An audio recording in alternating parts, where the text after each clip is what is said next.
Texas Governor Greg Abbott now says he will extend his standoff with state Democrats over redistricting as long as necessary. Stephanie Sy has our conversation with a Republican Texas lawmaker central to the debate over the dividing lines. Amna, Texas State House is stuck in a political stalemate. The Republican effort is being pushed by President Trump and Governor Abbott, who called the special session. On the agenda, flood relief, but also passing a new electoral map that could yield Republicans up to 5 additional congressional seats. Democrats cried foul, and they're trying to run out the clock by staying out of Texas. Joining us now is Texas State Representative Carl Tepper, who sits on the redistricting committee and helped draw that proposed map. Representative Tepper, thank you so much for joining the program. So I heard a local radio interview you did last month where you outright said that the crux of this special session was about redistricting. In fact, you said, quote, "The Trump administration wants to see if we can squeeze out 2, maybe 5 congressional districts, Republican districts in Texas." That seems like a pretty honest explanation of the goal here. Am I right? Well, you might as well put the facts out there as they exist. Trump challenged us to find some more congressional seats, and I'm with him. I think we should have done it in the past. I'm glad he's motivated to get here, and I see fit to give it a try. Democrat states have also in the past been accused of drawing congressional maps to their advantage. We hear a lot about Illinois, New York, California. But wouldn't you say that what you're doing is unusual? You're redistricting several years early. How is this not an attempt to rig the system ahead of the midterms? Well, I'm going to push back against the term rigged.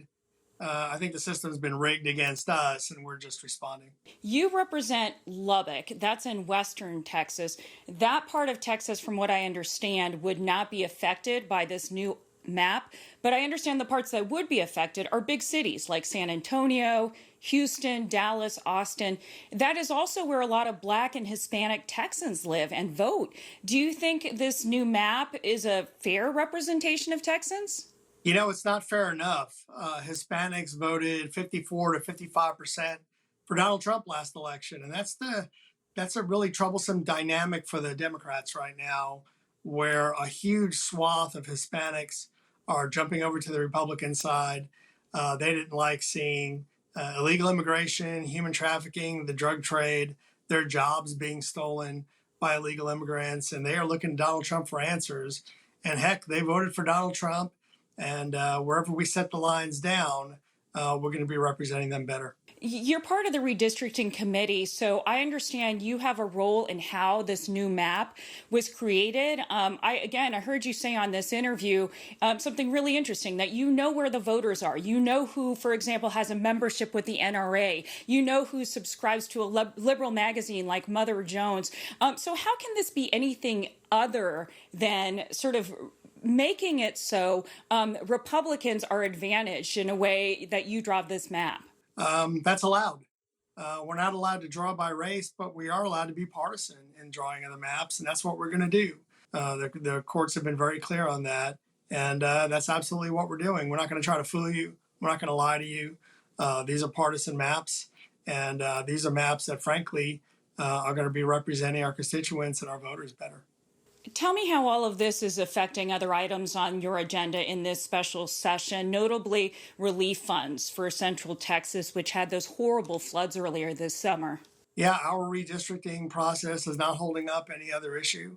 As a matter of fact, we put some flood relief and some flood response on the calendars this morning for tomorrow. The only thing that's holding things up, relief for the flood victims, relief for property taxpayers, is the Democrats fleeing the state. And we hope they come back. We hope they come back voluntarily. Now, I know these are Democratic colleagues you probably have worked with on some issues. They're being threatened with arrest. They're being threatened, getting kicked out of office. What do you think should happen to them? Should they be forced to come back to the state? I think they should voluntarily return. I think they should come home and do their jobs, collect their paychecks. We're going to disagree on a myriad of issues. By the way, probably 90% of the issues that hit the State House floor, we agree on and vote together on. There's a lot of I call them pothole issues out there. We see a pothole, It's not a Republican pothole, it's not a Democratic pothole, and we all agree to fix it. But there are some partisan issues. This is just another one of those partisan issues where we're going to disagree, and they need to come home and speak out forcefully, but they need to be here to do that. And we need to eventually get to the vote. So it doesn't sound like you're particularly angry with your colleagues. Do you disagree with the governor and the attorney general wanting to potentially have the FBI arrest them? I'm for all options on the table to get them back, but obviously I'd like to bring them back peacefully. I'd like them to come back voluntarily. What do you think the odds are at this point that President Trump gets the new congressional map he wants to see in your state? I think the odds are 100%.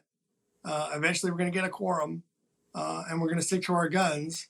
Now, if there's some smart changes to the map, if there's some common sense changes, we're always looking to legislate. We're always looking to cut a deal.